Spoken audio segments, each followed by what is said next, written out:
La presentació d'avui a mi em feia especial il·lusió. Primer perquè jo he après a cuinar gràcies a la Maria. Sí, amb el seu llibre jo he après a cuinar bé, perquè abans cuinava, però cuinava malament.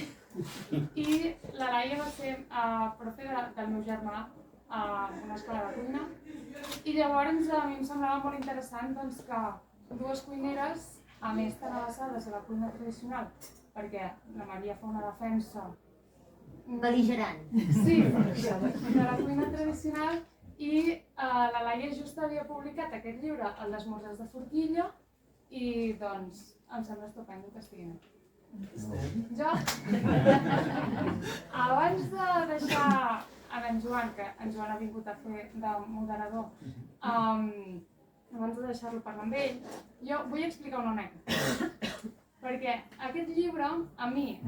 Quin dels tres? El de Cuina Barbària.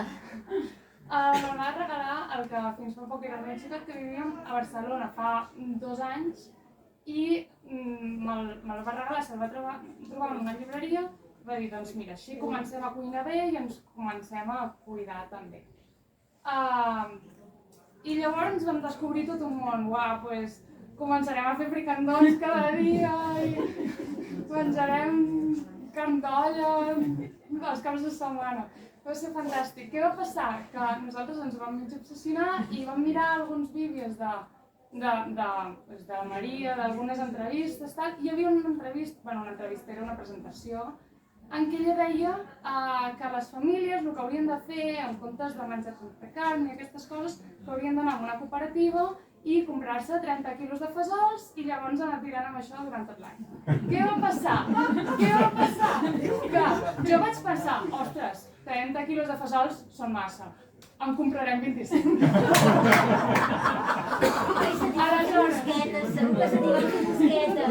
Aleshores, què va passar? Que jo vaig trucar a una cooperativa i em van dir, segur que vols 5 quilos, però és per una persona, o sigui, és per una empresa, és per... No, per nosaltres. Però no veus que jo les presentacions m'han cigado i llavors dic 30 quilos de fesols, però és un dia. Bueno. Molt bé, I ell tampoc em va dir, o sigui, el meu xicot tampoc em va dir, escolta, potser és un disbarat. Tampoc m'ho va dir. Llavors, això, vam encarregar el sac de fesols, total, que ens arriba a casa un sac així de fesols, i descobrim en aquell moment que quan el remulles creixen. Aleshores, aquell Nadal tothom va tenir fesols. Van quedar ben cuits? Sí. Bé! Sí. Almenys els nostres, nosaltres encara en tinc. I nosaltres també, o sigui, aquell Nadal van caure fesols per tota la família. El sac s'ha de dir que encara està mig ple. Jo no en menjo perquè sospito que hi ha cucs, però... Si tinguessis possibilitat d'alliberar un calaix de congelador i fotre'ls i congelar-ho, d'entrada, si hi haguessin cucs, els mataries i evitaries que el fesol evolucionés i es vagi assecant i es converteixi en una cosa molt difícil. Sí, és una cosa que hauríem d'haver fet fa molt de temps, però no hi cabia en el congelador. Bueno, estic emocionada. No esperava tenir aquesta capacitat d'influir realment en el que diria. Ara mateix ens anem al grup a tocar el timbal i canviem tot el país. I res, després d'aquesta anècdota, doncs deixo el tornar... També volia dir que una cosa que aparentment no té res a veure amb la cuina, però que sí que té a veure, és que avui s'estan fent unes manifestacions a Barcelona per l'habitatge, per demanar que s'abaixin els lloguers. I això que aparentment no té res a veure amb la cuina sí que ho té, perquè no és gens fàcil cuinar un bon fricandó si comparteixes pis amb 4 persones més, cada una només té un calaix de nevera i un calaix normal i corrent, on hi has d'embotir tot un rebost que és impossible tenir allà. Aleshores, des d'aquí tot el suport en aquesta causa. I ara sí que de nou dono paraules a en Joan i a la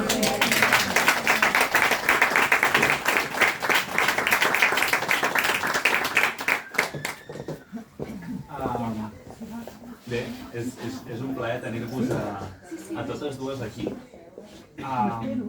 Una cosa que crec que tenim en comú i que crec que és un bon punt de partida és que totes dues crec que diferiu molt del discurs habitual que es veu en els mitjans sobre quina és la bona cuina, la cuina de disseny, la cuina en què se n'hem de fer bandera. I totes dues defenseu una cuina que és simple però molt gustosa, que és justa amb les persones qui la fan i que és justa amb el lloc des d'on es fa, amb el territori i amb la comunitat que l'envolta. És a dir, una cuina tradicional però sense tradicionalismes. Llavors, a mi m'agradaria començar preguntant-vos com heu arribat a aquestes idees o com heu arribat a aquest discurs després del vostre camí passant per restaurants i per diferents locals de restauració. Així. Sí, comença. Bueno, jo no... Volia preguntar-te a què et refereixes tradicional sense tradicionalismes. Això no estic segura de... O sigui, es pot interpretar de moltes maneres i vull agafar la correcta per ajustar la resposta. Crec que la cuina tradicional és justa pel que fa a la manera en com es fa, però no per les dinàmiques que hi tenia associades. Vale, ho entenc, ara ja puc agafar el I llavors anava això, de podem agafar la cuina tradicional i fer-la justa i fer-la nosaltres i treure-li aquesta una mica aura de cosa molt sacrificada, molt que es feia abans perquè era el que s'havia de fer i era l'única manera. Llavors, faré una petita esmena a la pregunta perquè em sembla molt interessant. I tinc aquest mal vici, saps? Llavors, faré doble clic a la paraula tradicionalista per intentar desplegar a veure realment què és el que hi ha dintre. I tu has mencionat l'esclavitud, el fet de ser molt sacrificat... Llavors, jo el que faria d'entrada és netejar la cuina d'aquesta etiqueta, perquè el que era esclau no era la cuina. El que era esclau era el rol que assumia la persona que exercia la cuina. El rol. És a dir, una de les coses que passa fins fa 4 dies és que la feina domèstica no és remunerada, però és feina, és un ofici, és una cuina que s'exerceix professionalment. És a dir, és una feina de la qual no et jubiles fins que un dels 2 membres signants del contracte laboral es moren.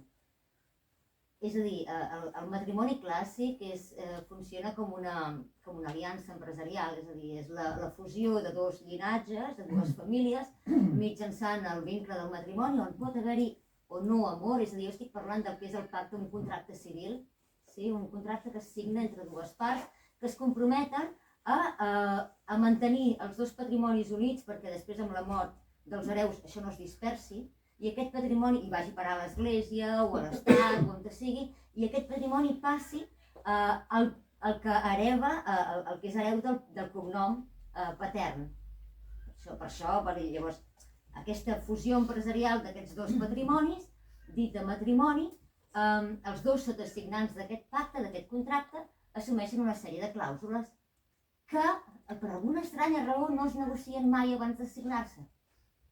Llavors, automàticament, és a dir, quan s'assigna aquest pacte, l'home assumeix una sèrie de tasques que tradicionalment s'han associat a aquesta part del contracte i la dona n'assumia unes altres.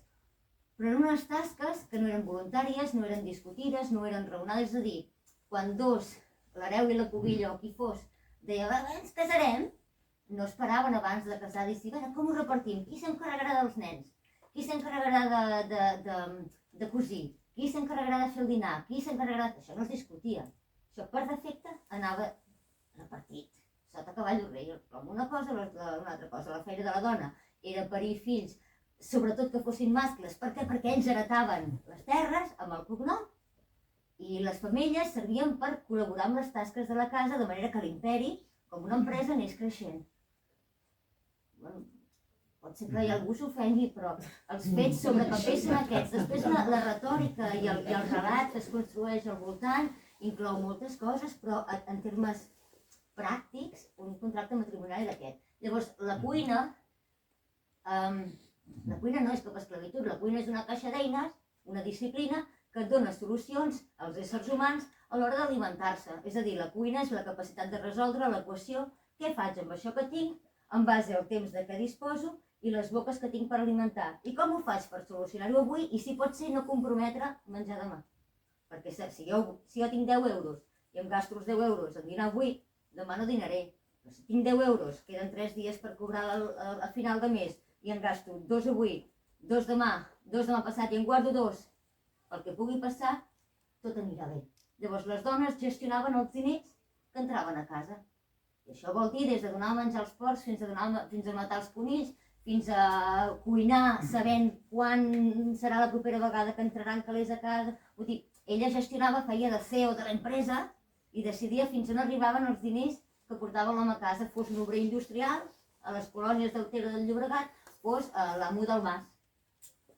Però funcionava així. Llavors, el tradicionalisme no està en la cuina, sinó que està en les condicions del pacte. Està en el fet que la dona no tenia accés a la propietat dels factors de producció, ni treball, ni terra, ni capital. No podia tenir un compte corrent al seu nom. No podia dir fins aquí, em divorcio. No podia sortir del país sense una signatura del seu marit. No podia anar a comprar sense que el seu marit li donés calés. O sigui, l'esclavitud no estava en la cuina, mai ha estat a la cuina. La cuina és una activitat humana, sense gènere, sense assignacions identitàries de cap mena. Qualsevol ésser humà que ha nascut, o sigui, que ha existit mai a la història, en els 100.000 anys que fa que cuinem dia amunt o dia avall. I de tots els que hi ha ara i aquí i els que vindran, tots han de menjar per seguir vius. Cuinar és tot el que passa entre la gana i la sacietat. Emmagatzemar, collir, cultivar, matar, processar, guardar, embotir, conservar, organitzar, fer rebost, decidir què és susceptible de fer-se malbé primer, això. Confegir-ne una barreja que sigui gustosa, saborosa, econòmica, plaent. Resoldre aquesta equació és cuinar. I això no és esclavitud, això és llibertat. És saber gestionar la pròpia nutrició i alimentació i alhora generar cultura. Llavors, el que és esclavitud o el que pot ser tradicionalista és tot el que hi ha al voltant que no està a la cuina.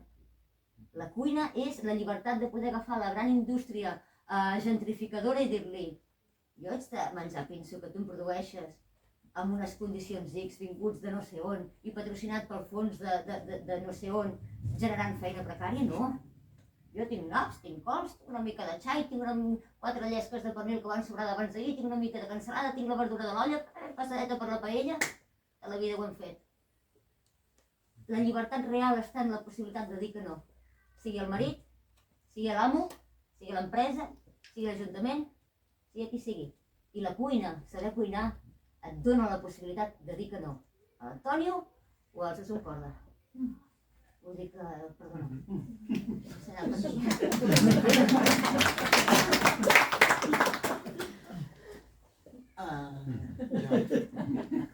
ella preguntava com hi vaig arribar.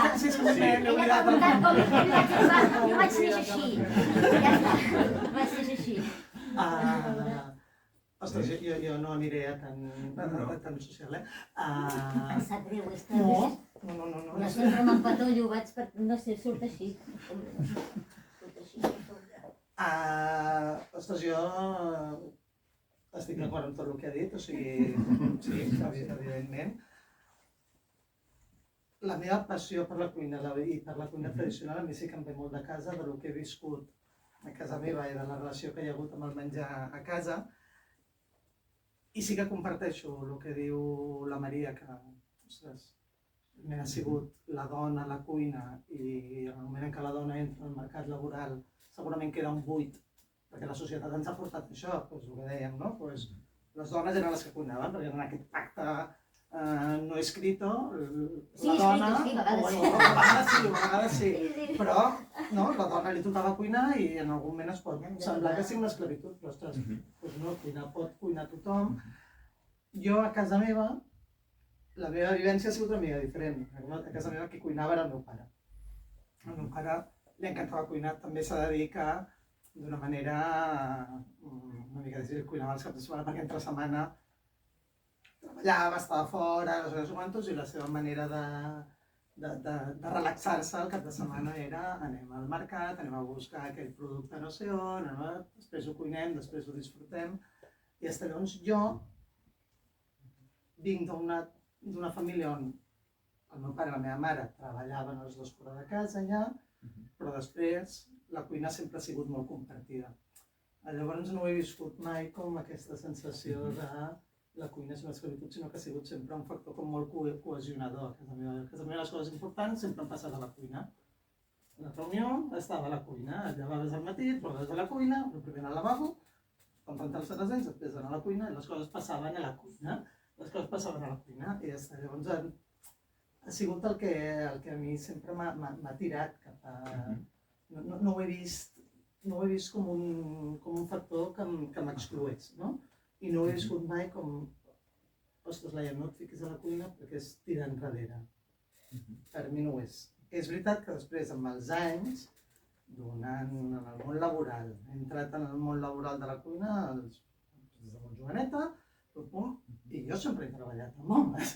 Jo no sé, tu, Maria, si has coincidit amb més dones o més homes, però jo no he tingut companyes femenines dintre la cuina, sempre he treballat amb homes. Coses que després faré doble clic perquè m'interessa aquesta conversa. Sempre he treballat amb homes i dic, ostres, és aquesta cosa que sempre et sona curiosa, no? Les dones són les que sempre han cuinat a casa, són les que han transmès el saber culinari, però després quan entres a la professió... Perquè apareixen els diners. Clar, perquè apareixen els diners. Ja és com donar-li aquest punt d'importància la cuina, que és falsa, perquè al final la cuina important és la que passa a casa, és la que alimenta les famílies i és la que ens alimenta el dia a dia. Al restaurant al final ja anem, bueno, potser hi ha gent que hi va cada dia, no sé, en el meu cas no és bo, hi vaig perquè he de treballar, però no seria l'habitual, no? Però bueno, el punt d'importància està en els restaurants, i no són que és important, llavors hi van els homes. Ostres, bueno, i aquí és on se'm posen els peus una mica de punta, i penso, he volgut pensar durant aquests anys que les coses canviarien. I ostres, jo ara fa 10 anys que estic en una escola de cuina i cada vegada tinc menys noies apuntades a les classes. Com pot ser que al segle XXI, en teoria, ja tots hi estem abocats, seguim amb aquesta... Jo m'ho estic fent a sobre, però no... És que la meitat dels restaurants podrien tancar i estarien més tranquils. No, segur, perquè en aquests moments, o sigui, tothom en tant curt, tenim una generació d'un boom de la cuina gastronòmica en els anys 90, on una sèrie de cuiners superflamants i supermediàtics i un rebombori, no sé què... Hasta aquests no importa, és a dir, el que era gravíssim era la banda de mediocres que hi havia entre a la franja dels 40 euros al govern. Però clar, la cosa és que tenim una sèrie de cuiners i la infecció de la indústria alimentària per tot arreu. No, perquè hi ha un munt de gent que es pensa que obrir un restaurant i cuinar en un restaurant és una que pot fer qualsevol i és fàcil imitar, que no sé què, i comencen a aparèixer una sèrie de restaurants mediocres, a més, a uns preus tremendíssims, que ni són professionals, ni porten bona cuina, ni estan... Jo crec que els cuiners tenim, cuiners o cuineres, la societat podem oferir coses més enllà d'un bon plat, podem educar, tenim molt més poder del que ens pensem. Si jo en el meu restaurant poso una carta on dono valor a la mongeta tendra en lloc de donar-li valor al wakame, doncs, ostres, podem fer un canvi. Això seria fabulós, però en realitat l'únic que faria falta és que deixéssim... Abans has dit una cosa que m'ha fet marcar la xinxeta, has dit el meu pare era el que cuinava a casa. Bueno, un moment. Entre dies de cada dia, com que treballava, doncs mira, feia... Però després, al cap de setmana, cuinava. I aquesta és la gran mentida. El que feia el teu pare, si ell feia els dinars i els sopars entre setmana, és el que fa el 90% de la gent. I aquí és on apareix. El que fa el 90% de la gent que cuina a casa, en lloc d'anar a escalfar. I la cuina de dilluns a divendres és la cuina... És la bàsica. No, però és que no és bàsic, és la cuina. De veritat ens pensem, o sigui, un dels grans errors dels últims 30 anys ha sigut pensar que la vedella amb bolets es fa un dimecres al migdia. Un dels grans errors ha sigut pensar que per salvar la cuina catalana hem de fer fricantó un dimarts per sopar, o hem de fer arròs a la cassola un dilluns al migdia. I la veritat la veritat última és que aquests plats que surten als grans receptaris de la cuina catalana i que són els que ens pensem que hem de salvar per salvar la cuina catalana, no s'han fet mai un dilluns al migdia per dinar. De dilluns a divendres en aquest país, des de fa més de 300 anys, s'ha menjat o el que hi havia, o dos, sopeta de pistons, sopeta de fideus i sopeta de galets. Tercer, 3 dies de cada 7, pa amb tomàquet i pernil, pa amb tomàquet i truiteta, pa amb tomàquet, llaureta de tonyina, pa amb tomàquet i formatge. Quart, les sobres del que hem dinat i sopat i hem tingut temps de cuinar dissabte i diumenge, el que ens allarguin. Dilluns, les restes del rostit fetes uns fideus a la cassola. Dimarts, les restes del que quedava de la vianda de l'olla o que vam convertir en croquetes, acabades si ens fa mandra. Però la resta del món mundial ha menjat la verdura de l'olla, passada amb una mica de cansaleta, amb una mica d'alls per la paella, boníssim, i no s'ha fet mai això. Però per fer això has d'haver tingut un referent que ho fes a casa. Exacte. I hi ha tota una generació que no l'ha tingut aquest referent. Però No l'ha fixa't, tingut. però el que hem de salvar és això, Clar, perquè el tinguin. evidentment. Però llavors hem de parlar de la patata i mongeta tendra no esperant que el restaurant ens la salvi i ens la dignifiqui, sinó dient la veritat del que ara i aquí passa al país. Primera, no estem tan malament, perquè si el que estem fent és fer sentir culpable la gent del fet de que no fan peus de porc amb cargols ni oc amb naps un dimecres o un dijous, És que és ja anem malament. No, perquè doncs els li crees una expectativa a la gent que no farà mai. Això és el que estem fent aquí. Bueno, clar, sí. És el que estem venent a les xarxes. Això és el que estem venent a les xarxes. És el que està dient la Ruscalleda a la televisió. Que és que hem de fer peus de porc amb cargols, senyora, faci vostè. No, jo, clar, faci vostè. Però jo vaig de cul i jo faig una olla grossa de caldo on s'hi posi, ja haig de posar carn de primera i poso el carrapinyo, les dues carcasses de pollastre, les aletes que fa una setmana, jo les aletes les vaig comprar, les bandides i el caldo, les fulles de les coliflors, la pastanaga aquella mig tubeta marroneta que sempre queda al fons del calaix de les verdures, aquella de un gust al caldo boníssim, la que no es pela ni per Déu perquè es torça. Sí o no? Vale. Hem de comprar la vedella de 40 euros al quilo pel caldo? No, doncs fot 30 anys que diem que la clau és el producte, no les fulles de l'api que són massa estalloses, o ja estan tubetes a les... Això és producte, també. És que això és producte, I això, aquesta olla, et donarà sopar gratis durant 5 dies en 5 minuts. Jo una de les coses que em trobo a l'escola, nosaltres a l'escola al final agafes i formes els nanos perquè assoleixin competències per dedicar-se a la professió que en principi han triat perquè és la seva passió. Alguns pensen que ho és, altres ho saben, cadascú amb la seva... Sí, cadascú amb la seva història, no?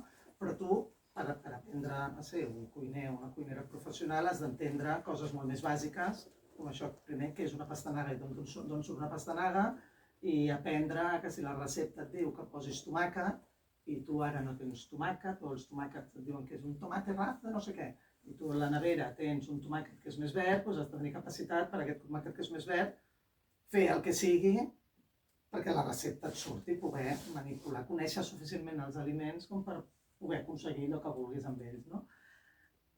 I aquest és un dels grans drames amb els que ens fem des de l'escola, és que els nanos no saben comprar, no han anat mai a comprar, i d'entre t'arriba gent que es volen dedicar a això i que la seva passió és la cuina, però no saben comprar perquè és que ja no han vist comprar a casa, perquè a casa han anat a comprar sempre la verdura al súper. I a més et venen amb la idea però superficada entre C i C i no hi ha manera de treure'ls-hi que és més barat comprar en un súper que comprar en un mercat. Doncs hem de fer un exercici superfort de dir, anem a fer la mateixa llista de la compra en un súper i anem al mercat i aviam què surt. I s'adonen que al final el preu és si fa o no fa, amb la diferència que quan te'n vas al súper, a més de comprar el tomàquet i l'àpid que necessitaves, acabes comprant un paquet de xicles, una pizza que no necessitaves per res, un xampú que resulta que et posava no sé què, però que tampoc el necessitaves, i quan has anat al mercat, com que has anat directe a la verdura o has anat directe a la carn i has parlat amb qui et serveix, doncs has comprat el que necessitaves i a més ho has comprat més bo o t'han donat una idea d'un plat. És que vull tomàquets, ostres, avui els tomàquets estan verds, però tinc uns pebrots que estan boníssims i tens una senyora o un senyor al costat que et diu que fes un... salteja'ls amb uns allets que estaran molt... La vida que genera al voltant del menjar quan vas a comprar d'una manera com més conscient i no com a borregos on ens diuen que hem d'anar o on ens fan pensar que és més barat, arrossega moltes més coses que passen després de la cuina. El que passa és que ja no tenen aquesta capacitat, la majoria, de triar. És molt bonic, ostres, aquestes 4 coses que tens a la nevera. Sí, me les has de tenir, has d'haver posat a la nevera aquestes 4 coses que no siguin només un caldo de tetrabric i unes salsitxes de Frankfurt. Perquè la majoria de les neveres de molta gent hi ha tetrabrics i Frankfurt. Llavors aquesta part de salteja una miqueta d'una llet, ja no l'he comprat. Però tenim 18 anys i no sabem que hem de comprar alls, hem fallat molt abans. Clar, han fallat molt, és que el gran problema és que tenim tota una generació que no ha viscut, no sé, hem fallat molt, moltíssim. A veure, jo crec que s'hi ajunten diverses coses. Hem deixat Sí, pobre, imaginat... Estem parlant de tot el que volem Hem rebaixar. deixat aquest pobre nano, ja m'ha sabut greu. De fet, el que us anava a dir és que una cosa, o sigui, els vostres llibres ensenyen a comprar, de fet. Sí. Especialment, bueno, haver-los llegit, per mi el Cuina i Barbària ensenya molt bé com fer cuina amb les coses que tens, de manera senzilla. I el teu llibre d'esmorzars de forquilla és molt bonic perquè separes els esmorzars en funció de qui els feia. Llavors veus com, en funció de qui els feia, es partia d'un producte diferent o d'un altre, i veus la gràcia d'anar al mercat i la gràcia de dir comencem a pensar el menjar anant al lloc on el comprarem, mirant què es té, quin peix és bo avui, què és el que ha vingut, què és el que és fresc, quines verdures ens agraden, i a partir d'aquí construïm el que nosaltres menjarem. Jo crec que en aquest cas, la gran diferència des del punt de vista del que tu deies ara i el que jo deia abans, i totes dues maneres, és el fet que els teus alumnes, per exemple, s'han de destinar a la cuina com a feina, professionalment, i jo parlo sempre de la cuina a casa. I això és una cosa que és una diferència... Tenen unes diferències més fondes del que sembla. La primera és el concepte de recepta. Els últims 30 anys el 90% de la comunicació gastronòmica d'aquest país ha sigut fer programes de receptes, compartir receptes a blogs, publicar llibres que són recopilacions de receptes amb unes fotos més grosses, en color, blanc i negre, més boniques, menys boniques, però les 100 receptes veganes, les 100 receptes per principiants, 100 receptes per solters, 100 receptes de l'àvia Remei, 100 receptes dels xefs de no sé què, 100 receptes no sé què, 250 receptes més per complementar les primeres 100 receptes. I receptes, i receptes, i receptes, i receptes. I la meva pregunta de sempre és i jo us la faig a vosaltres, vale? Perquè no esteu esbiaixats, diguéssim, sou igual d'amics de tothom. Quants de vosaltres vau fer servir una recepta per fer el sopar del dimecres al vespre? Quants de vosaltres heu fet servir mai la bàscula per fer l'escudella? Algú de vosaltres ha pesat mai la quantitat de pebrot que ha d'anar un arròs a la cassola? Llavors, a cara de 30 anys que fem l'imbècil. Vull dir, tu... Deixa'm acabar. Tu m'has dit que sí, perquè has comentat que tu mires la recepta i si la recepta posa un tomàquet has de saber què fer amb aquell tomàquet que tens perquè s'assembli al resultat al que et demana la recepta. I això mai ha funcionat així a casa. A casa no. Clar, però un restaurant és una empresa. I un restaurant, o sigui, la cuina de casa i la cuina del restaurant, malgrat donar totes dues resultats, o sigui, com a producte final, coses que estan destinades a ser menjades, no satisfan les mateixes necessitats, no compleixen els mateixos objectius, aquesta vol preservar el futur de l'espècie i aquesta vol que ens entretinguem. No fan servir les mateixes eines, no tenen els mateixos objectius, aquí hem de ser rentables, o aquí hem de fer el sopar. I el que ha de ser rentable i viable és la sostenibilitat de la família com a unitat econòmica i nutricional. És a dir, no ens hem de morir, ens hem de passar bé, ha de ser fet en el temps que jo tinc per fer i segons les ganes que tingui de posar-hi, perquè a vegades, mira, saps què? Espavileu-vos. Què hi ha per sopar? A la nevera agafa el que vulguis. Però si agafes pernil, agafa pa, no s'hi va agafar només pernil. I en canvi aquí, en un restaurant, hem de poder obrir la persiana el mes que ve, hem de poder pagar les nòmines, hem de poder pagar proveïdors i hem de poder complir la promesa que fem als clients, sobretot els clients habituals, que són els recurrents, els que tornen. Hem de dir-li, et faré una galta rostida o em faré un conill amb samfaina. I aquesta vegada el conill amb samfaina que tastaràs serà la mateixa que la propera vegada que vinguis i serà a aquest preu. I és en aquest preu perquè jo sé exactament quants grams i quantes proporcions i quantes estones estarà aquesta recepta al forn, independentment del cuiner que tingui aquí darrere. Si un m'agafa la base, o sigui, si aquest cuiner, si aquest conill o aquestes galtes rostides els executa en Halil, l'Antònia, en Florenci o el Judas, sortirà sempre igual. Per què? Perquè sempre val el mateix preu i perquè el client espera que sempre sigui impecable, perquè és que si no ja podem plegar. Llavors, un restaurant ha de fer servir receptes i fitxes tècniques. A casa no cal, però clar, de quina cuina estem parlant? No estem parlant a gent que vulgui dedicar-se a la cuina demà passat, perquè tenim una micona tard, ho sento. No mai és tard per complir els seus somnis, però obrir un restaurant, doncs, hòstia, jo crec, fa massa mal l'esquena com per posar-s'hi amb 60 anys. Saps? Vull dir, no és una cosa que... A aquesta època seria el moment de traspassar el restaurant i viure ja una mica... tranquils. Llavors, el primer gran error és pensar que hem de saber què farem demà per dinar abans d'anar a comprar. Això és una cagada, perquè tu no saps què et trobaràs a les parades. Potser vas amb la idea d'agafar préssecs i vas allà i són durs com pilotes de ping-pong. I llavors dius, mira, saps què? No, fora, que faré una altra cosa. O potser vas amb la idea de comprar pollastre i arribes allà i dius, hòstia, pollastre, quina mala ganya, però mira conill. És el que hi oferta. O vas amb la idea de comprar conill i resulta que la dependenta està retirant un cul de cap de mort, de bistec barat que hi ha, perquè treu la peça nova. I què en faràs, això? Si te l'emportes, te la deixo a 6,50. Porta! I llavors decideixes fer fricandó per aprofitar aquell bistec que fet a la planxa serà una mica eixut. Hòstia, i llavors... Però això... Això requereix d'haver-ho viscut abans de casa. Això requereix haver-te impregnat de la llengua culinària materna a casa. Exacte. El fricandó, per això, no hi ha cap persona que l'hagi viscut en el seu dia a dia. Això apareix de tant en tant a la cuina festiva i es troba a faltar quan la persona que el feia comença a marxar. I llavors tens ganes de recuperar-lo. Correcte, i és amb 35 anys que et poses a pensar que un dia podries fer fricandó. Per què? D'entrada tens nens a casa, o tens una sensació de família, sigui en parella, sigui el que sigui, o la tens tu sol, o comences a tenir aquella sensació de nostàlgia d'aquella cosa que, hòstia, que no trobes a faltar fins que no comences a tenir por que alguna cosa es perdi. I això apareix en aquell moment, no apareixeran els xavals de 20 anys, perquè si ells haguessin pogut escollir quan tenien 20 anys no haguessin estat a la cuina, haguessin estat de festa. Clar, llavors, jo crec que la perspectiva ha de canviar radicalment. Radicalment, no podem seguir parlant de receptes com a punt de partida de res. No, és que les receptes al final acaben sent una excusa per... O sigui,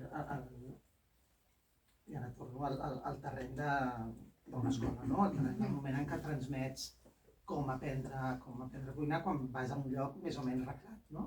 L'altra cosa és que tu aprenguis a cuinar, doncs, llegint un llibre, parlant amb la gent del mercat, indagant amb la teva família, amb els teus coneguts, que llavors entra aquesta part molt més sensorial i molt més intuïtiva d'ostres, què passa si m'equivoco i he posat una mica més d'all, quin drama, i després m'encanta i descobreixo que m'agrada l'all.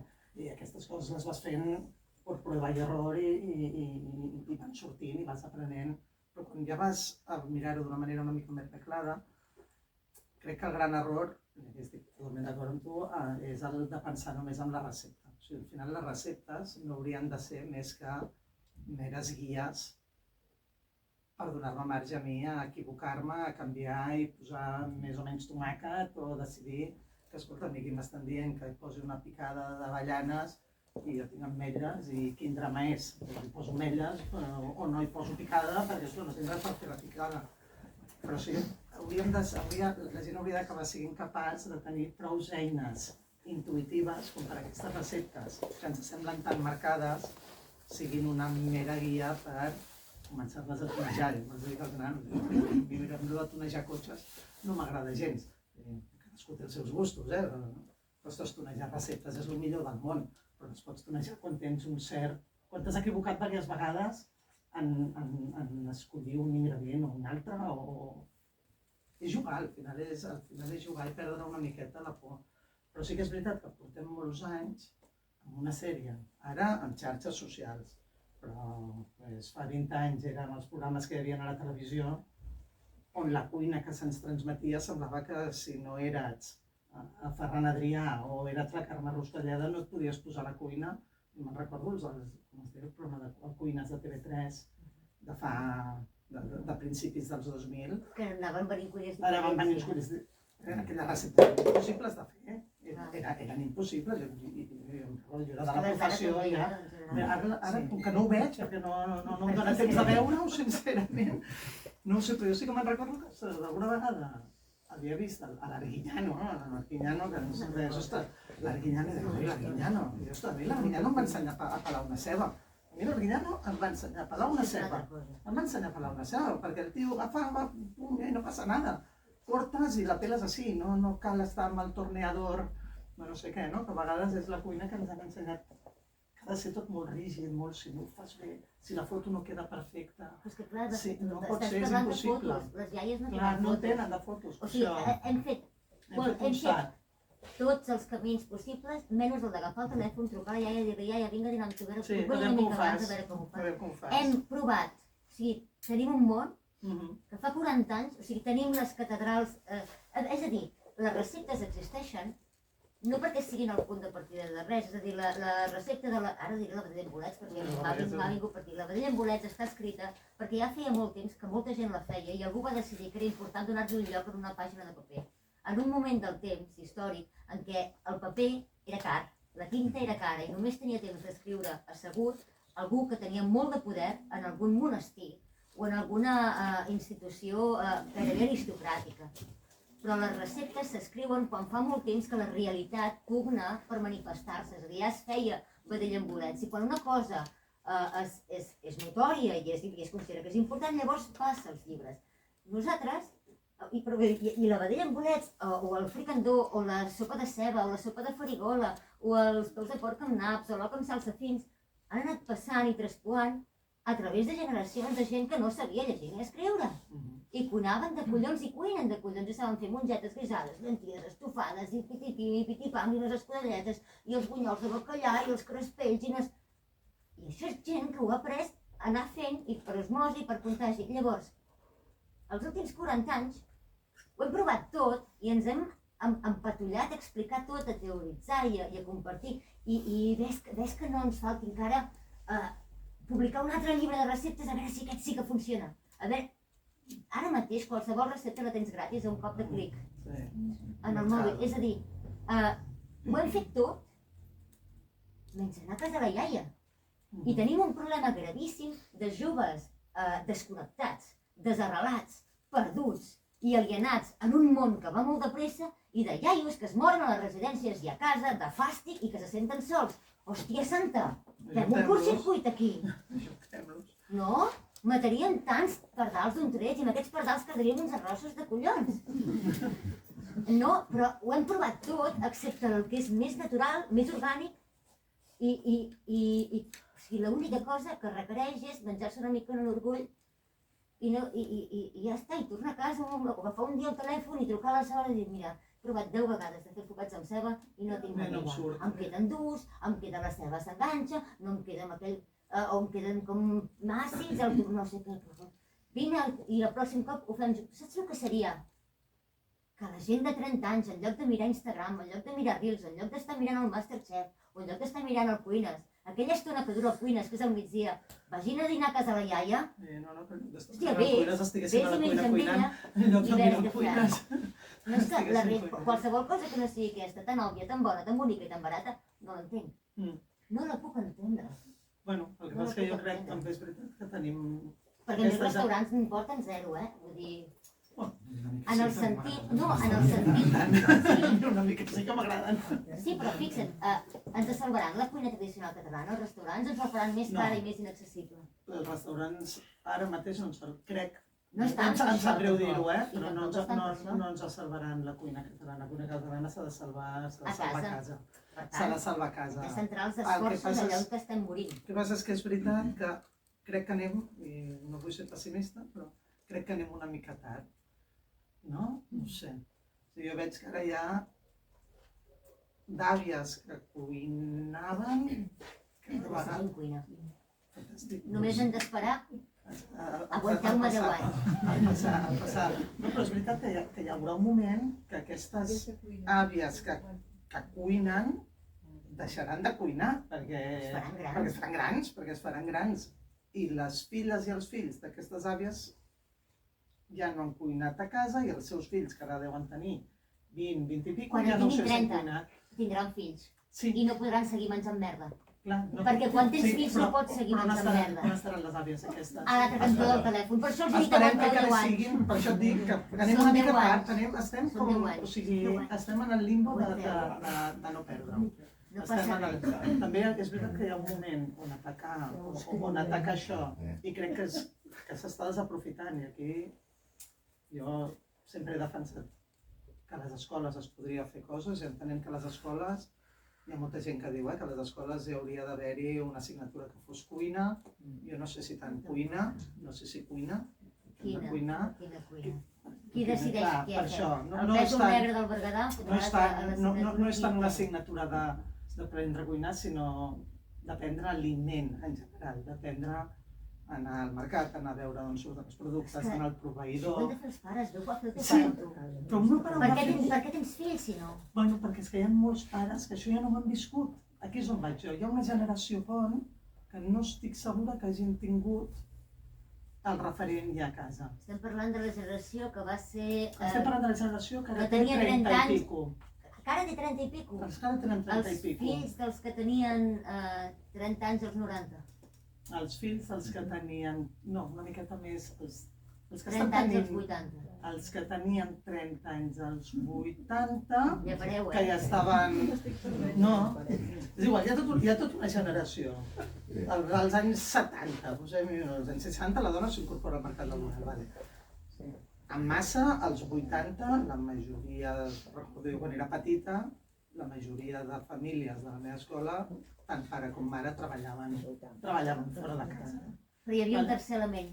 Sí, però hi havia un tercer element, si estaves en un poble, sí que hi havia un tercer element. No. Si estaves en una ciutat, ja no hi havia 3 generacions dins una No, família. el tercer element és aquí. La indústria Ah, bueno, alimentària clar, és com tot i la això. televisió. Clar, amb tot això, però això feia que la gent no cuinés, Maria. No, hi ha diverses coses que feien que la gent no coneix. És un fenomen molt complex i molt gran. Però hi ha 3 grans coses. La primera, aquestes dones miraven a les seves mares, que eren els seus referents femenins, i deien: mai a la vida seré com tu. Jo no vull tenir la vida d'esclava que estava amb tu. Les seves mares els deien: el que he fet ha sigut perquè tu no tinguis la vida de merda que vaig tenir jo. I van poder anar a la universitat, van poder fugir de casa. Paral·lelament a la televisió, que s'acabava d'instal·lar feia 4 dies al menjador, hi havia tot d'anuncis sense cap mena de control que et deien: sigues moderna, sigues avançada, sigues una dona d'avui en dia, compra't el mini pimer, compra't la iogurtera, compra't el microones, compra't la batidora, compra't el tallador de pa elèctric. I després, a més, hi havia la gran indústria alimentària dient: tranquil·la, invertint tota la I+D que s'havia recopilat a partir de la Primera i de la Segona Guerra Mundial, o sigui, les pastilles de Beckrem neixen per poder transformar l'aigua dels soldats en caldo amb una cosa que no es podreix, que és deshidratada i que no pesa i que es pot dur a la motxilla. El pa de motlla pot estar 6 mesos a dintre d'un calaix i segueix sent tou com el primer dia i no es posa verd. En canvi, la baguette que compreu al Mercadona l'endemà ja és per jugar a beisbol. Llavors, això és enginyeria militar. Quan s'acaben les 2 guerres mundials, tota aquesta I+D ja està feta, ho tenim, i va de pet als grans supermercats. I tot això envaeix les cuines. Paral·lelament, sigues moderna, i jo et venc tots els gadgets, perquè la indústria militar s'ha reconvertit. Ja no fem mines antipersona, fem bateries, molinecs. Compro, sigues moderna. Fuig de la cuina. Cuinar és de iaies, cuinar és una cosa rural, polsegosa, és de bantes. I qualla aquesta mentalitat de que la cuina és esclavitud, perquè a més la teva mare t'ho diu. Perquè ella ho ha viscut com una esclavitud amb tota la legitimitat del món. Perquè vivia tancada a la cuina quan no era a la cort donant menjar als porcs. Llavors, clar, això és la tempesta perfecta, perquè aquesta colla de dones que ara mateix tenen entre 60 i 75 anys, ho sento molt, en aquell moment diguessin, o sigui, són la generació de la meva mare, que no van cuinar, cuinaven fatal. O sigui, tu i jo hem begut cuina de la iaia. La cuina passa... Però no, la meva mare... Com a generació, ho comparteixo. És això que estaves dient tu. Com a generació, Com a generació són les la un perdido, són les que van desenganxar-se de la cuina de les àvies perquè va entrar la indústria alimentària, que en aquell moment no tenia cap mena de control, amb aquell muscle que et dona l'adolescència i la falta de regulacions, i van entrar a saco. El ketchup no existia, la tonyina amb llauna no existia, els cigrons cuits no existien. Abans et bullies les mongetes, no les podies menjar. Ara no van o sigui, hi ha tota una generació que va deixar de coure llegums a casa i que ara mateix tenen por de coure llenties. El problema és els fills d'aquesta generació. On jo vaig, és els fills d'aquesta generació on se l'ataca. Amb ells soc optimista. Jo a ratos, jo estones. Amb ells soc optimista. Hi ha un moment que és bo per atacar aquesta generació, que és el moment en què tenen fills. En el moment en què tenen fills estan superreceptius, superreceptius. No, que aquesta és la meva generació, en certa manera. Ells són molt millors que les nostres mares. Clar, no. Tenen molt més interès per la cuina del que va tenir...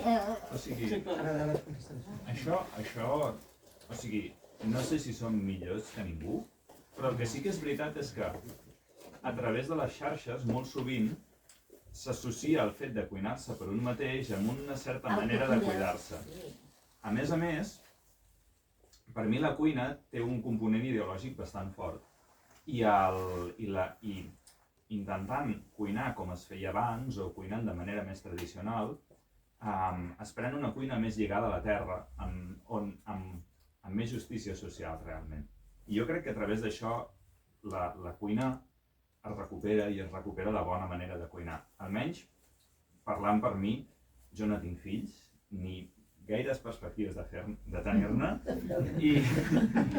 i els llegums els bullim secs. I fricandó en vam fer perquè ens va venir de gust provar-ho. I crec que una mica a vegades el que passa amb les receptes és que les receptes et diuen com es fa una cosa, però no per què aquella cosa es fa d'aquella manera. I el que falta, per mi, és entendre per què les receptes són com són. Perquè quan entens per què són com són, pots entendre quines coses hi pots canviar, com pots jugar i com passen de ser el producte final a ser el punt de partida. I llavors la cuina es converteix en una cosa molt més plaent de fer a casa. I no és que et tregui menys temps, o sigui, no és que no porti temps fer-la, perquè el temps és el que és, però sí que és molt més interessant i és molt més expressiu i passa a ser una cosa més agradable que no una cosa com esclava. Igualment hem de cuinar pel nostre dia a dia, però podem gaudir fent-ho, podem divertir-nos i... Jo que és entendre-ho, és on crec que hi ha la clau, és entendre-ho. O sigui, és on jo deia que les escoles, quan dic de que les escoles potser s'hauria de parlar de cuina, no és tant, sinó és entendre aquests processos. Fixa't que és una mica aquella manera d'explicar-ho que tenien la Victòria Serra, els Sabores, aquell llibre de tapes vermelles, la Glòria Valiu, la Montserrat Seguí, la Simona Ortega amb el seu 1080 recetes, aquestes senyores que en el seu moment van substituir la secció femenina de la Falange a l'hora d'interpel·lar les dones a cuinar a casa, què deien? Elles no deien molt sovint grams, minuts i segons, deien harina la que te pida. I l'única forma de ser precisos i d'entendre com es cuina és entendre i saber quanta farina t'està demanant aquella massa o aquella salsa. En el moment en què ets capaç de decidir tu quanta farina hi poses, has entès què és el que suposa que ha de passar i què és el que està passant. I en aquesta manera d'explicar i de compartir la cuina hauríem de tornar, perquè això forma éssers autònoms, capaços de decidir per si mateixos com volen que sigui la cuina que estan fent, de manera que aquesta cuina pugui ser molt més diversa, pugui expressar realment el que tu vols ser, el lloc d'on vens, la cultura en la que vius, el tipus de valors que tens, ni vols posar una cosa ni vols posar una altra, però és una cuina que et dona autonomia i que alhora serveix per expressar una certa identitat des dels nivells més petits fins als més amplis, no? Sí, és exactament això. És reivindicar la cuina com una identitat i associar-nos-la una mica a unes idees més d'esquerres i més progressistes i dir, bé, fem aquesta cuina perquè és la cuina que és justa, és la cuina que si la faig dono feina al meu veí que té un tros aquí a les afores del poble, és la cuina que permet que els pescadors surtin amb la seva barca i puguem aprofitar tot el que agafen i no només el salmó que ens ve d'Islàndia. Lligar al territori, al final. Exacte, és lligar al territori. I a la temporada i entendre que... Sí. I a més és l'antídot contra la gentrificació. És a dir, abans ella comentava això de que la manifestació d'avui, que ara deien que hi ha més de 125.000 persones, perquè els barcelonins en aquest cas, o la gent de les ciutats pugui quedar-se a viure a la seva ciutat. Però no només les ciutats, perquè els pobles també... I els pobles i les segones residències, etc. Al final es tracta de reivindicar el dret de les persones que volen viure aquí, que han nascut aquí, que puguin quedar-se a casa seva. I al final és intentar evitar per tots els mitjans no que hi hagin influències de fora, perquè la història de la cuina és una història de porositat i d'intercanvis i d'influències i d'enriquiment. És evitar que apareixin forats negres, impersonals, o sigui, forats on hi ha cuines o espais que són ocupats per el que podrien ser terminals d'aeroport. No llocs, no temps, per ningú i de ningú. És a dir, la cuina catalana és una forma de manifestar de forma molt clara una sèrie d'històries i d'influències culturals concretes, un retall d'un paisatge que podem veure per la finestra, que no és el mateix al Berguedà, que al Ripollès, que a Sant Feliu de Guíxols o que a Torredembarra, no es cuina igual aquí que a la Seu d'Urgell. És a dir, que ni tan sols Catalunya té una cuina catalana uniforme tot ella. Hi ha 50.000 milions de diferents manifestacions i llavors, igualment, a cada replà d'una àrea que semblaria uniforme hi ha una manera diferent de fer cadascuna de les coses. I això és una cosa que és viva. En canvi, si aquí deixem que apareguin, per exemple, elements gentrificadors, com el que ella ha comentat, el salmó, l'alvocat o coses que no són ni el nostre lèxic, ni tan sols s'emmarquen dintre del nostre sistema gramatical, és a dir, és impossible conjugar un suquet amb salmó, ni fer un arròs a la cassola amb salmó. No és com el tomàquet o com la patata quan van venir d'Amèrica, que s'adaptaven a aquest clima, creixien en aquesta terra sense excessiu esforç i alhora s'incorporaven a les nostres cassoles de forma natural i orgànica. Hòstia, enriquim-nos, cresquem, no? Incorporem això. No és com la cuina sefardita o jueva que dius, hòstia, hem après a fer... Ben parit això, la mel no la feien servir d'aquesta manera. No, hi ha una sèrie d'elements foranis que quan arriben no s'incorporen sinó que desplacen. És impossible sucar amb tomàquet el pa de motlla, es trenca. Us heu fixat mai? I tant. És impossible fer un suquet de peix o un romès com salmó, és repugnant. És impossible incorporar a qualsevol recepta de cuina catalana l'alvocat.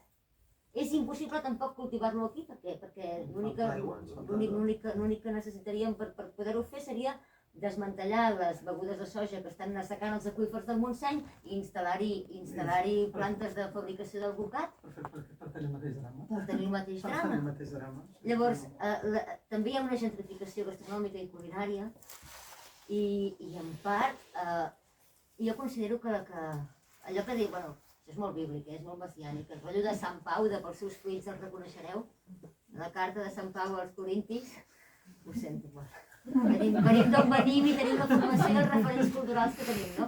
Però pels seus fruits els reconeixereu. Bueno, com es reconeixereu un català? Bueno, doncs la terra, la llengua, la cuina. Doncs que si ens treus la terra, la llengua i la cuina, què ens queda? Llavors jo crec que hi ha un moment de defensar l'espai i el temps en el que hem nascut i el que hem viscut, si és que ho volem, si no, no. Però vull dir que ningú més ho farà per nosaltres.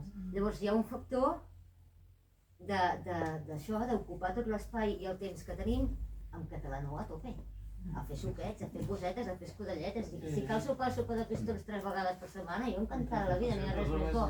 Però abans d'una pizza precuinada, un pa amb tomàquet, també és pa amb tomàquet i coses, no passa res.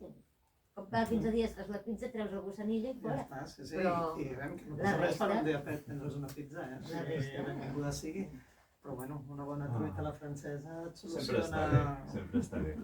Però l'esmorzar de forquilla és l'últim bastió, Aquí sí que es manté la cuina catalana. Aquí es manté. Les pilotilles amb calamarcets sobreviuen als esmorzars de forquilla. I jo crec que sort que s'està com reivindicant, És perquè que- hem tingut un moment de branch aquí És que com estem invasivo, recuperant les coses, estem invasivo, recuperant. que bueno, doncs un branch potser tant també em ve de gust anar-me a prendre un no sé què, no sé quantos.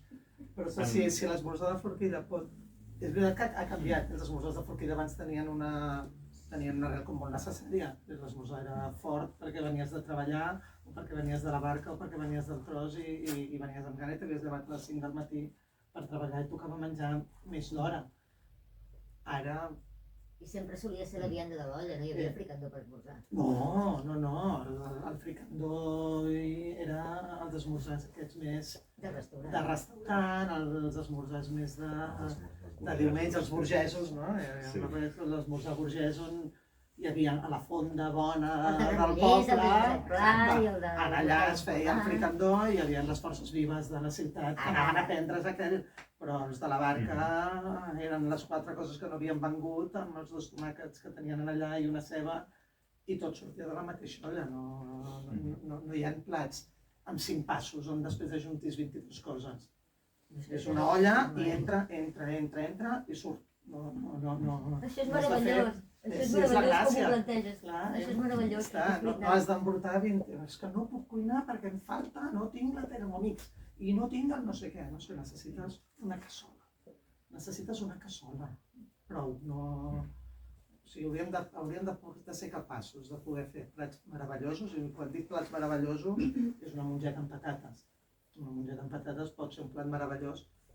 Sí, i aquí també, no sé si hi ha algú que es dediqui a les escoles d'educació bàsica i primària i aquestes coses, que les escoles no et facin avorrir la mongeta amb patates i et posin aquella mongeta del color verd militar que havia estat rebollida, doncs, ostres, és que el nen, clar, és que no m'agrada la mongeta, ostres, és que t'has menjat una mongeta ben També has de dir que hi ha pares i mares que cuinen malament. No Bueno, m'estranya que els nens no clar, mengin. A vegades penso, bueno, home, no, ostres, jo tinc formació de dietista, encara que jo no m'hi he dedicat, però he tingut una mica de formació de dietista i ostres, et trobes, no? És que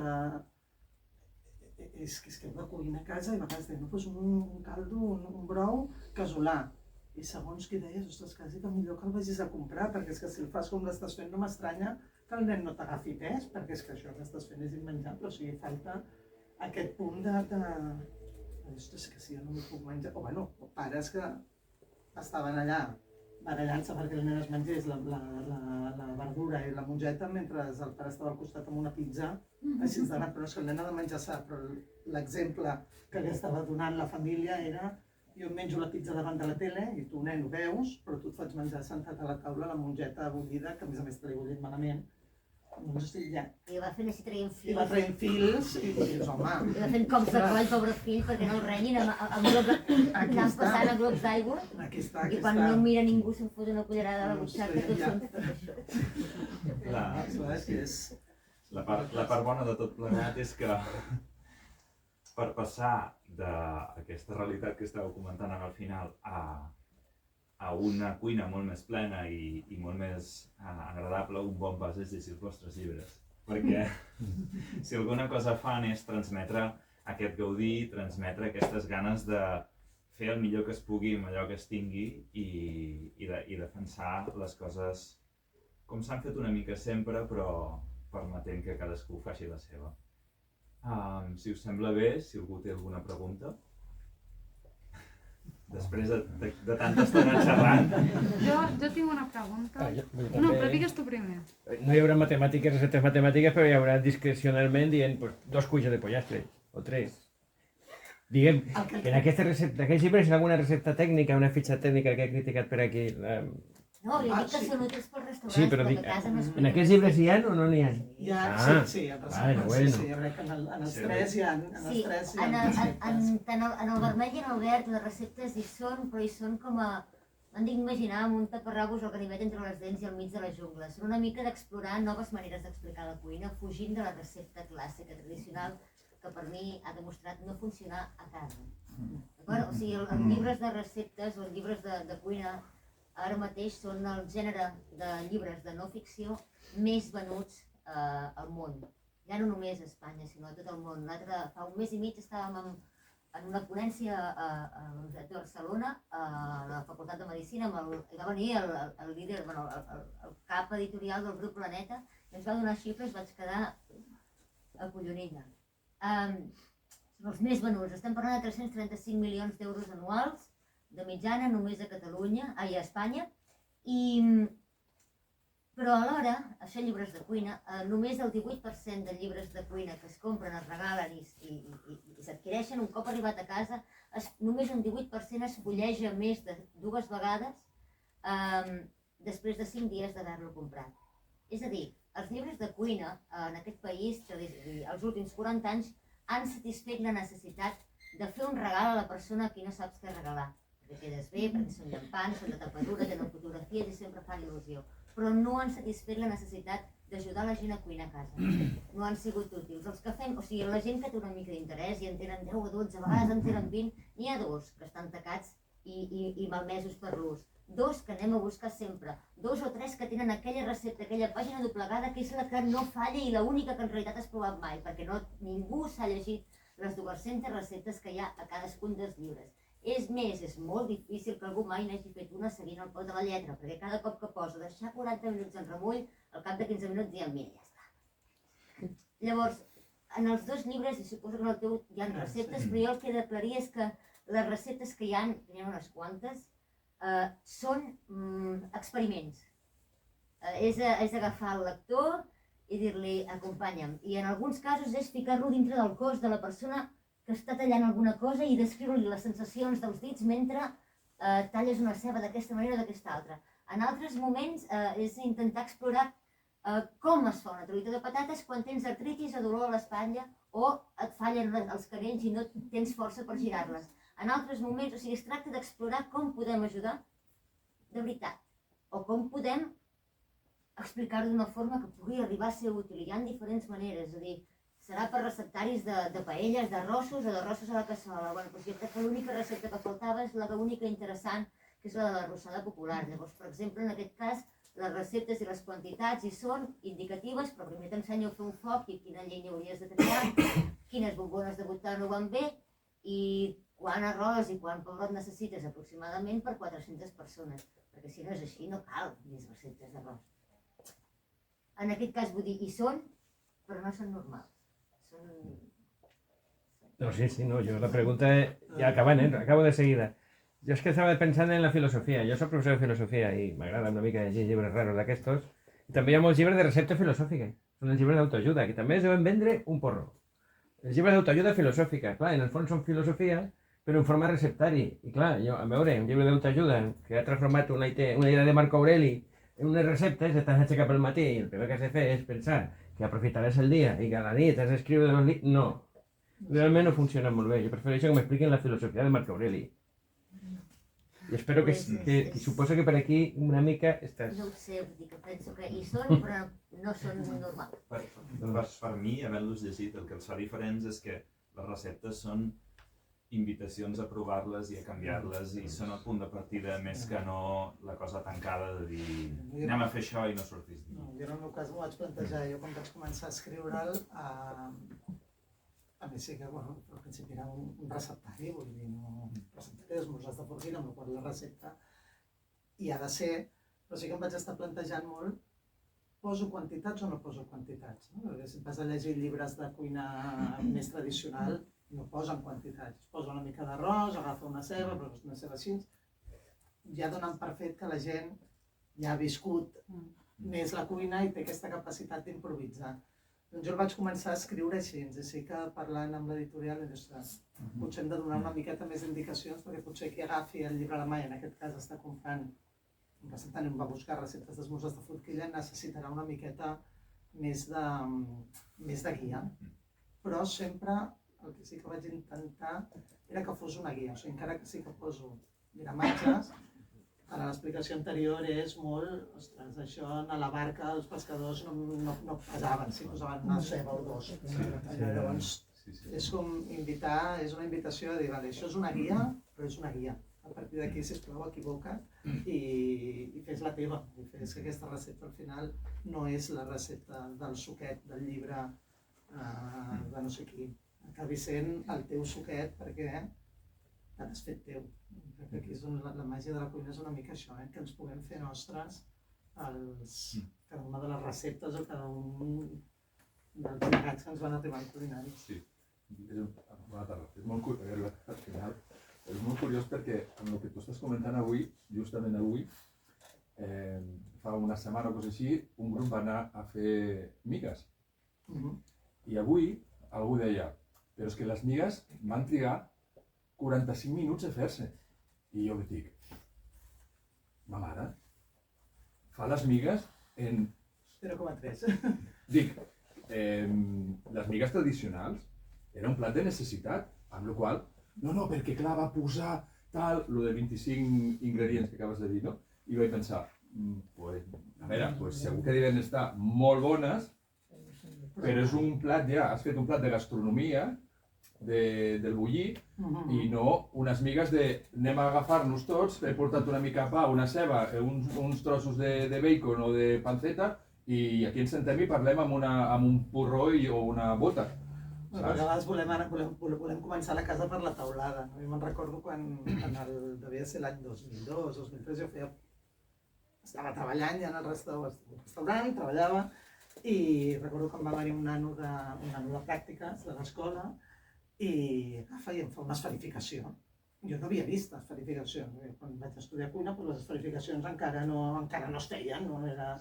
La primera vegada que vaig veure una esferificació vaig flipar, dic, hòstia, que niñato aquest. I dic, a la tercera esferificació que em va fer anant a comprar un suc de poma del súper, vaig dir, vale, ja està. Ja sé el truco, ja m'ha sorprès, ja està. Un juego de magia, ja aprendí del truco. Dic, mira, anem a fer-ho diferent. Dic, fes-me un sofregit. Que el sofregit em faci plorar. Després me'l liques i me l'esferifiques.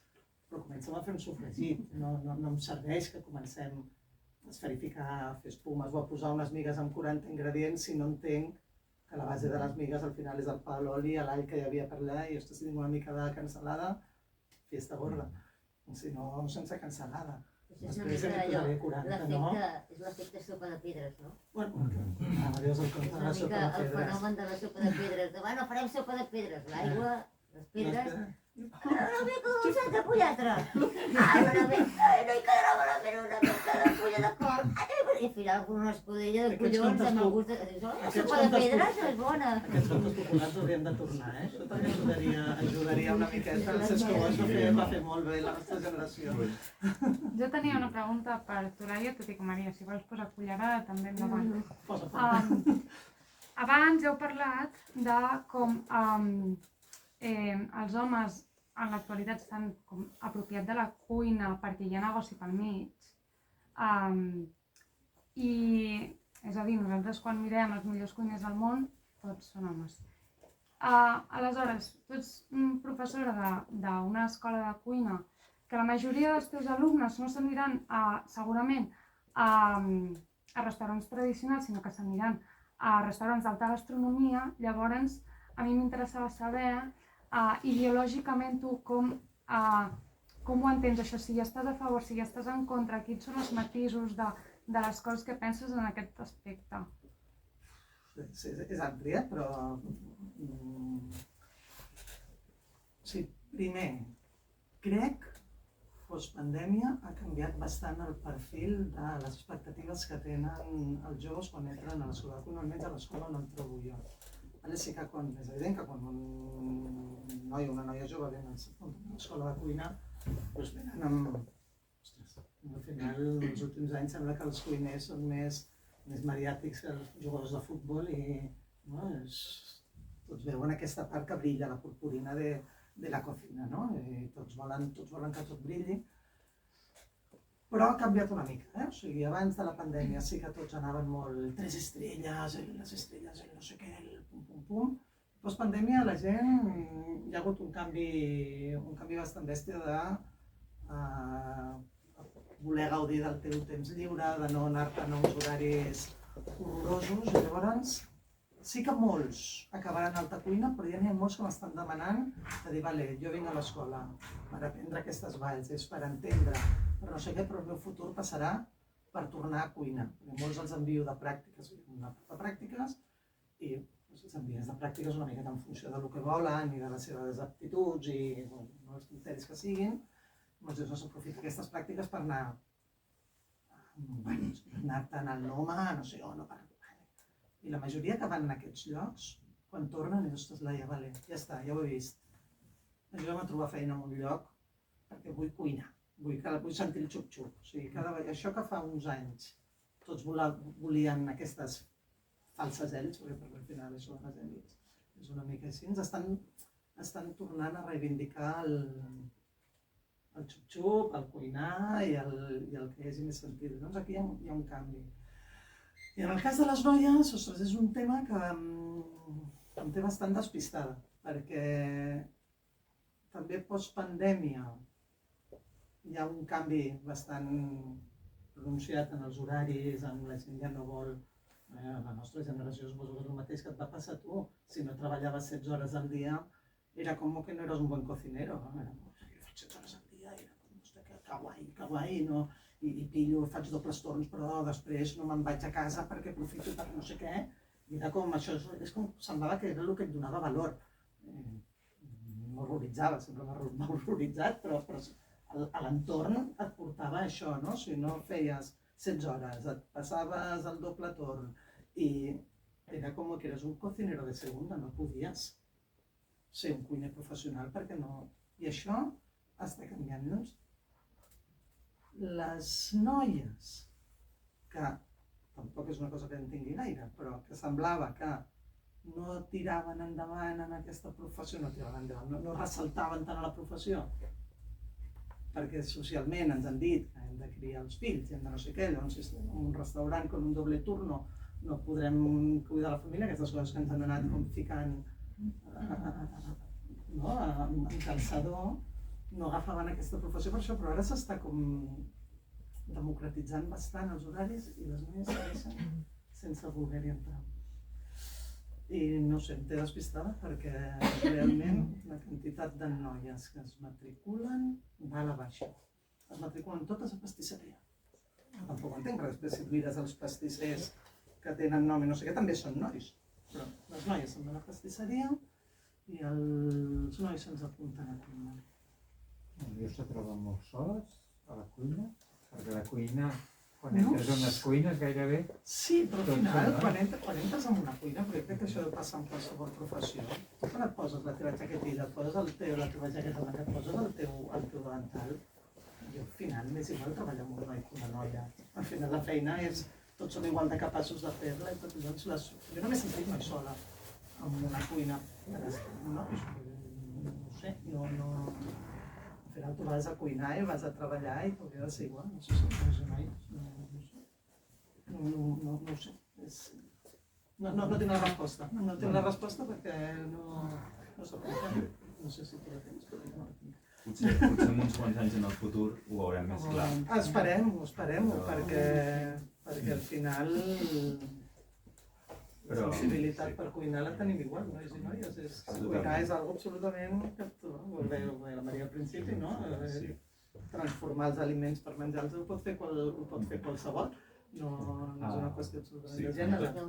Hi ha només una qüestió, seré molt escueta. Sí, perquè...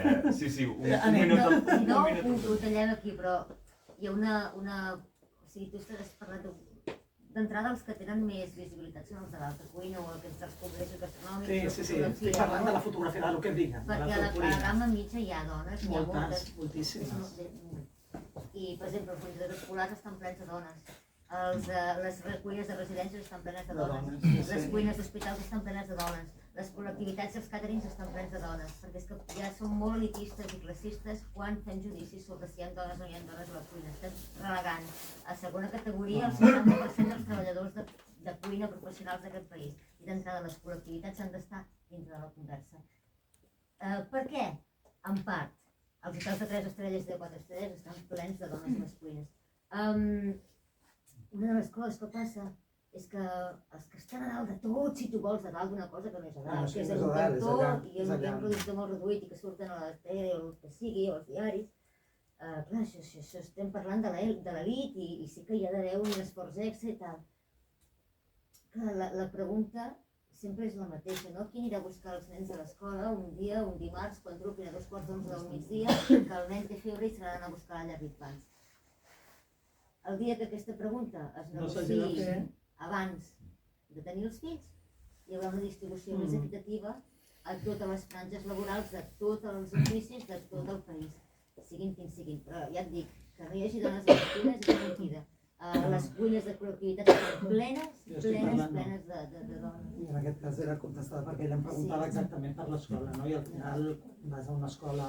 Clar, però escoles Això privades, i va molt I a les públiques, cantons, saps? no, aquí difereixo, a les públiques també. Vull dir, tu I han quan baixat els- les dones, també. Han baixat les dones, perquè al final la majoria de cuiners i cuineres que assumeixen els rols d'escoles de col·lectivitats, són col·lectivitats, No passen per escola de o no han cuina. passat per l'escola de cuina o venen cansats de l'escola de cuina. O venen rebotats, cosa que és un gran error, perquè al final les col·lectivitats es fan una feina meravellosa i ojalà la col·lectivitat agafés el rang de l'alta cuina, perquè al final la col·lectivitat es cuina pels malalts que estan hospitalitzats i que necessiten, i ja s'està fent bastant malament en general, no perquè no hi hagi bons cuiners, sinó perquè hi ha males planificacions, perquè de cuiners n'hi ha de molt bons, però hi ha males planificacions.